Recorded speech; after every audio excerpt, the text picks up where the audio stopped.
Hola, buenas, soy Bárbara, os hablo desde Nonin Kitchen y os voy a contar las novedades en el norte de Bosnia una semana más.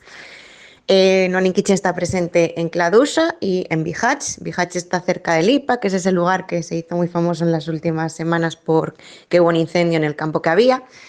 Y bueno, sigue siendo bastante el tema central de la atención porque ya bueno, todo apunta, se está construyendo, se sigue construyendo ahí, hay unas 800 personas viviendo, según las fuentes oficiales, y todo apunta a que se quiere crear un campo ya oficial, grande, donde quepan 2.000, 3.000 personas, según esto último es según se está rumoreando, según se está hablando. Era un plan que ya había hace un año, pero al final quedó en 1.000 y algo de personas, era controlado por IOM, pero el problema es que no tenía acceso a agua corriente, bueno, tenía muchísimas carencias para ser un campo que pudiera ser apoyado por la Unión Europea, ¿no? Porque la Unión Europea siempre hace eso, de crea campos donde las condiciones de vida en realidad, o subvenciona campos de refugiados donde las condiciones de vida no son las óptimas, pero luego tienen ahí como su discurso de los derechos humanos y de que cada campo que ellos subvencionan tiene que cubrir los estándares internacionales, y entonces ahí por la falta de agua corriente y de otras instalaciones básicas quisieron dejar de subvencionarlo, ¿no? Hay que recordar que Lipa está bastante alejado de entornos urbanos, está en las montañas y bueno. Entonces parece ser que el próximo plan es agarrar ese lugar y ya meter ahí a miles de personas y convertirlo como en un Moria o algo así. Iremos viendo qué va pasando. Pero bueno, que de todos modos una catástrofe humanitaria como la que hemos estado viviendo en las últimas semanas, donde miles de personas sin ningún sitio donde vivir están en la nieve, que cada vez que intentan venir a la Unión Europea son golpeadas por la policía, porque hemos reportado y conocido muchísimos casos de personas totalmente violentadas por la policía croata, que no deja de ser policía de un país de la Unión Europea, y devueltas de forma ilegal a Bosnia.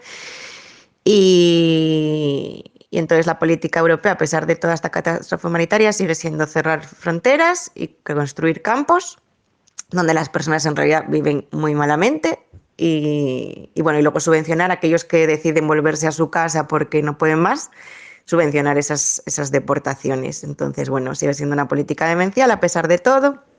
En enero decía Josep Borrell sobre Bosnia que se estaba jugando su reputación internacional, pero lo que nos preguntamos aquí es qué pasa con la reputación de la Unión Europea ante todo esto. Si alguna vez vamos a aprender de nuestra historia, vamos a seguir haciendo a la gente sufrir, simplemente por su nacionalidad, por sus creencias, por lo que sea, ¿no? Entonces, bueno, la situación sigue siendo bastante poco esperanzadora. Y sobre todo eso, que en las últimas semanas, a pesar del frío extremo que está haciendo, o sea, frío extremo de que llega a menos 10 grados por la noche, y la sensación térmica es mucho peor, sí que hay muchísimas personas que están intentando irse hacia la Unión Europea.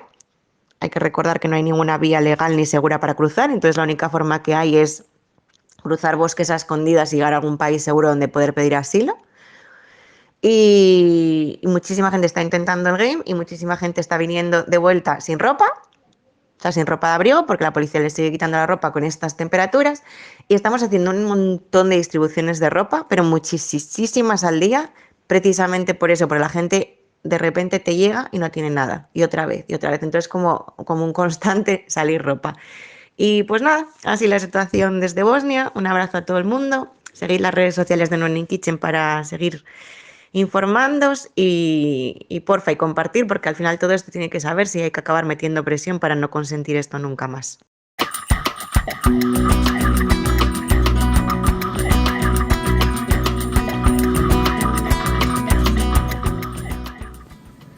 Buenos días a todos, soy Serena y le hablo de Šid en Serbia. Esta semana me gustaría contarles unas historias que se destacan por la grave violencia de unos pushback en la frontera serbio-croata y serbio-rumana. La primera es una historia de febrero, de 3 chicos menores afganos que desde Šid a las 3 de la madrugada entraron en un camión que iba a cruzar la frontera con Croacia.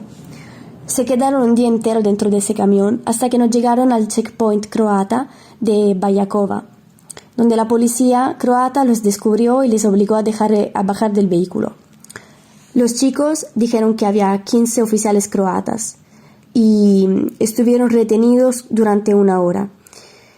Después les obligaron a entrar en otro camión que les dejó en la selva, en el medio de la nada, cerca de Serbia. Allí los oficiales le quitaron los teléfonos y empezaron a pegarles palizas en la cabeza y en la espalda, unas 5 veces cada uno, antes de decirle que se volvieran a Serbia. Los chicos empezaron a correr cuando llegaron a la autopista y un coche de la policía les vio y les paró otra vez. Ese policial llamó enseguida a sus compañeros, que enviaron a otro camión, como los de la noche anterior, que se llevó a los chicos otra vez, tratándolos como prisioneros. Cuando les hicieron bajar del camión, le quitaron esta vez todo el dinero que tenían, los zapatos, los guantes, abrigos, gorros. Y un oficial se acercó a uno de los chicos de forma amable, poniéndole un brazo alrededor del cuello, para que el chico no se moviera, y le dijo que ahora le iban a llevar de vuelta a Serbia. El oficial que estaba allí enfrente empezó a incitar al perro para amenazarle. Después empezaron a pegarles otra vez durante 3 minutos, sobre todo en las manos. Les dejaron irse sin nada, y los chicos estuvieron andando a pie durante 5 horas, con el frío y totalmente perdidos. La segunda historia es aún peor. Es de enero. Unos 14 chicos afganos y pakistaníes, de los cuales muchos menores, se fueron al pueblo de Vršac, en la frontera con Rumanía. Era noche, hacía frío y estaba lloviendo, cuando los chicos estaban buscando un refugio para pasar la noche. Allí encontraron 2 policiales serbios que les pidieron dinero a cambio de poderse quedar allí. Los chicos, asustados, le dieron todo el dinero que tenían. Al día siguiente, cruzando la frontera, empezaron a caminar, y por la noche unos policiales fronterizos rumanos les pararon y les arrestaron. Los policiales hablaban inglés y empezaron a preguntarles por qué estaban allí. No había traductores y los chicos intentaron comunicarse con el Google Translate para decirles a los policiales que querían quedarse en Rumanía. Los policiales le respondieron que se fueran a Alemania, a Italia, a Francia, pero que no se podían quedar allí. Y después les quitaron los teléfonos y les dijeron que se sentaran al suelo en el barro. Allí empezaron a pegarle durante 5 minutos. Llegó un camión que se los llevó en un lugar cerca de la frontera serbia, y cuando bajaron les dijeron que se quitaran también los zapatos y los abrigos, y empezaron a darle fuego a todos, incluso a los equipajes. Los chicos empezaron a caminar otra vez descalzos en el barro, cuando otros policiales les pararon otra vez y les pidieron que hicieran flexiones. Luego les dijeron que se tumbaran boca abajo, cuando empezaron a saltarles encima, en la espalda y en las piernas. Además, les hicieron comer carne de cerdo como insulto a su religión. Cuando les dejaron irse, les amenazaron de no volver jamás a Rumanía. Ahora, a mí me gustaría reflexionar sobre estas 2 historias, y como estas, muchas más. ¿Cómo se puede ser tan animales y brutales con otros seres humanos? Estos chicos fueron torturados e humillados. Esta es una aberración, una vergüenza, y Europa permite que todo eso pase. ¿Dónde está la justicia? ¿Dónde está el respeto a la libertad y a los derechos humanos? De Shid, Serbia, es todo. Hasta la próxima semana.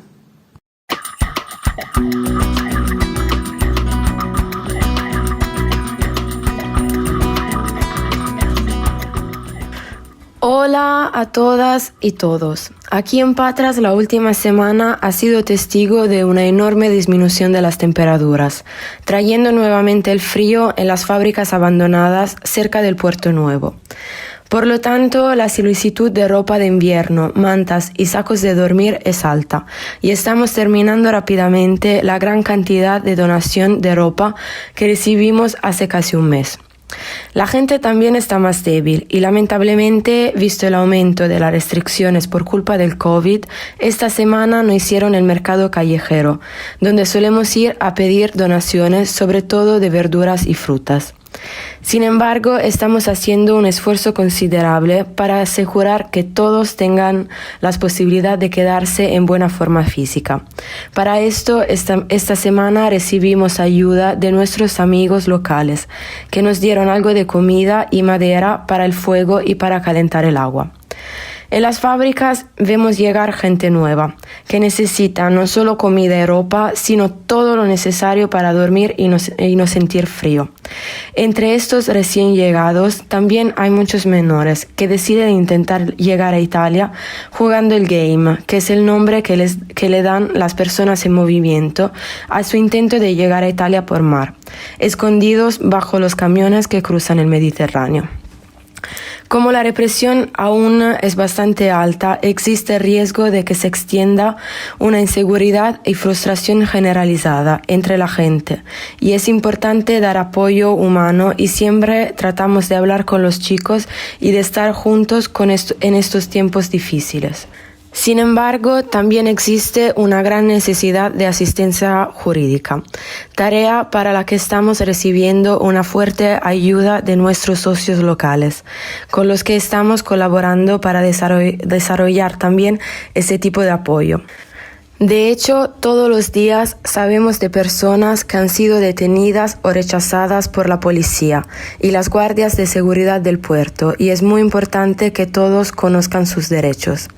El comportamiento de la fuerza pública muchas veces también es muy violento, y estamos ante una enorme solicitud de atención médica que intentamos satisfacer con nuestro proyecto de salud, Salud en Movimiento, a través de la cual brindamos primer auxilio y apoyo médico a las personas que han sido golpeadas o que simplemente tengan algún tipo de problema médico. En conclusión, aunque la situación, como decíamos, a veces puede ser difícil, nos alegra ver que llega más gente a Italia para continuar su viaje, y eso significa que la esperanza sigue viva entre nuestros amigos en las fábricas. Y por eso es muy importante ir todos los días a las fábricas, monitorear la situación y dar todo el apoyo que sea necesario para no dejar a nadie solo. Eso es todo desde Patras. Muchísimas gracias y hasta la próxima semana. Chao.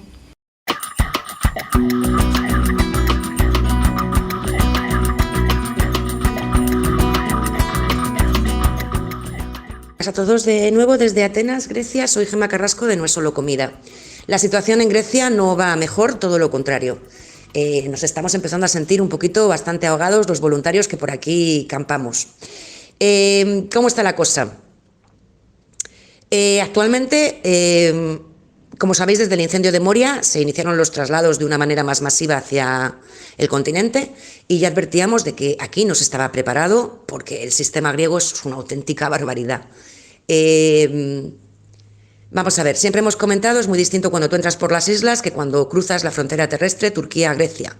El sistema para las personas que no entran desde las islas, que es una llamada por Skype, no está funcionando.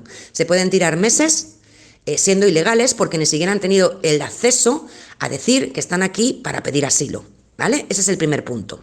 Luego, por vaciar las islas, van trayendo a gente, sobre todo a Atenas, cuando no hay sitios.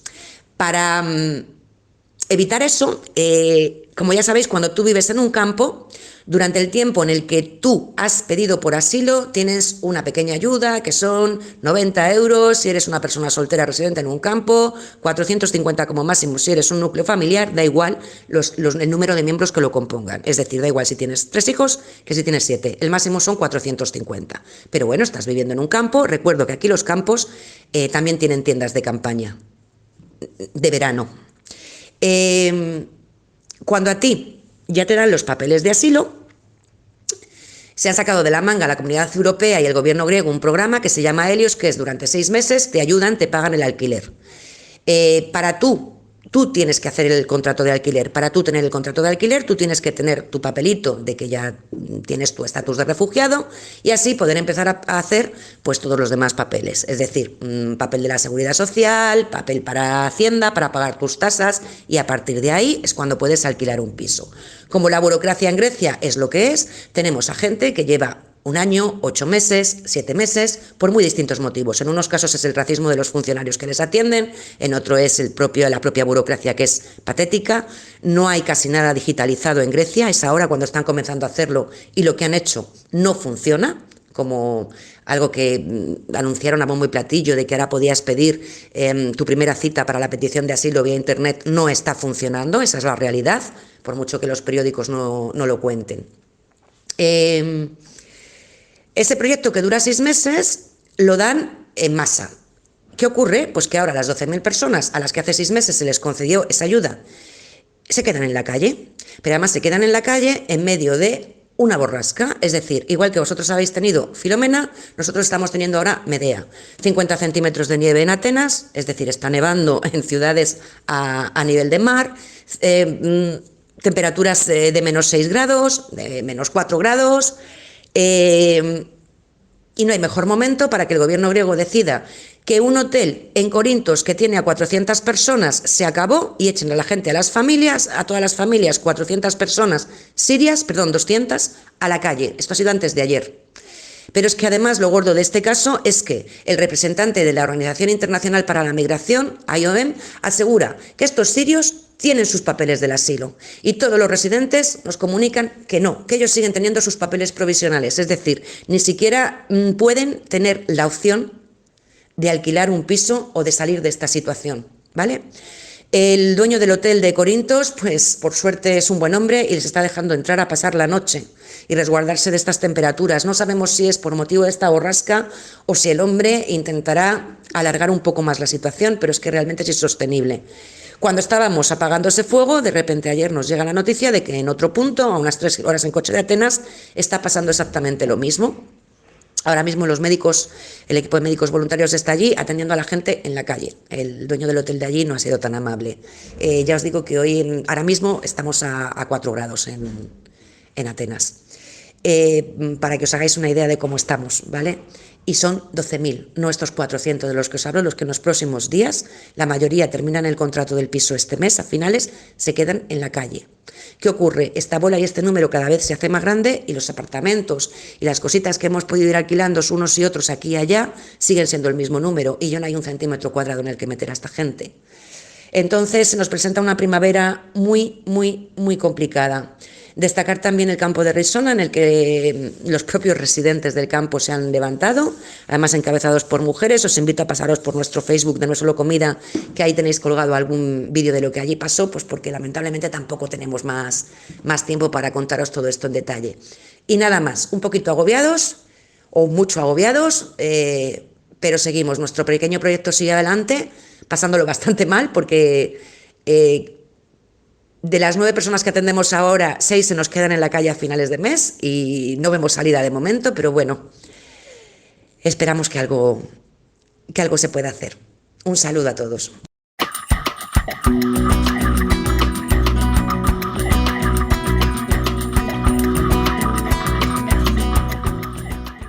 Hola a todas y todos, soy Uriol de Solitary Wheels y Non Kitchen desde Melilla. Esta semana vamos a hablar una vez más de lo que significa cumplir 18 años en Melilla y pasar de vivir en un centro a estar en la calle y ser invisible a la vista de todos. Vivir en la calle es mucho más que carecer de un techo e intimidad. Es asumir con resignación que en cualquier momento alguien puede llevarse los pocos objetos personales que se tengan. Vivir en la calle sobrepasa los trámites del respeto cuando, sin un domicilio al que poder notificar escritos oficiales, gestionar trámites legales o incluso recibir notificaciones oficiales de cosas tan importantes como la vista de un juicio. Exactamente esto es lo que le ha ocurrido recientemente a un joven migrante en Melilla. Adil, siendo menor, denunció un robo con violencia. El juicio quedó convocado unos meses después. Para entonces, Elía era mayor de edad, y como ya no tenía derecho a vivir en los centros de menores de Melilla, lo hacía en la calle. En dicho juicio, Adil no era acusado ni testigo, sino demandante, por lo que no se activó el protocolo policial para convocarle a la cita judicial que él mismo había impulsado como víctima de un delito. Como vivía en la calle, la situación le condenó a perder su derecho a reclamar justicia. Otro derecho más. Vivir en la calle es mucho más que la pérdida de un derecho fundamental recogido en la Constitución española. Vivir en la calle es incorporar a la propia vida la vulneración continua de muchos otros derechos. Como señalábamos, esto es algo que sucede a diario en Melilla, donde actualmente a los chicos y chicas que cumplen la mayoría de edad se les expulsa de los centros de menores, en los que son acogidos hasta el momento. Sin sus trámites legales tramitados en los centros, tal y como indica la ley, para que puedan viajar a Península, y sin permiso de entrada en el lugar habilitado hasta ahora para ello, la Plaza de Toros, la mayoría pasan a vivir en la calle, atrapados literalmente en Melilla, y sin acceso a ningún recurso habitacional de emergencia en medio de una crisis sanitaria como la que estamos viviendo.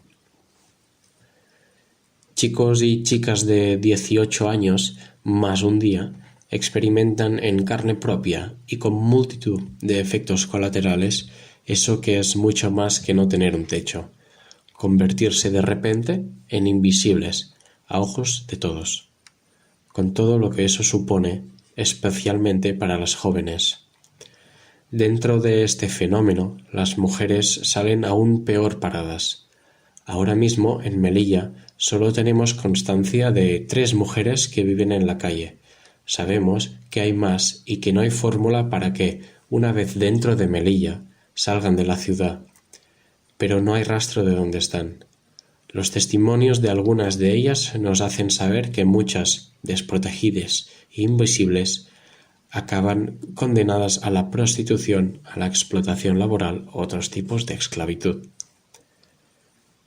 Gracias por escuchar una vez más y hasta la semana que viene.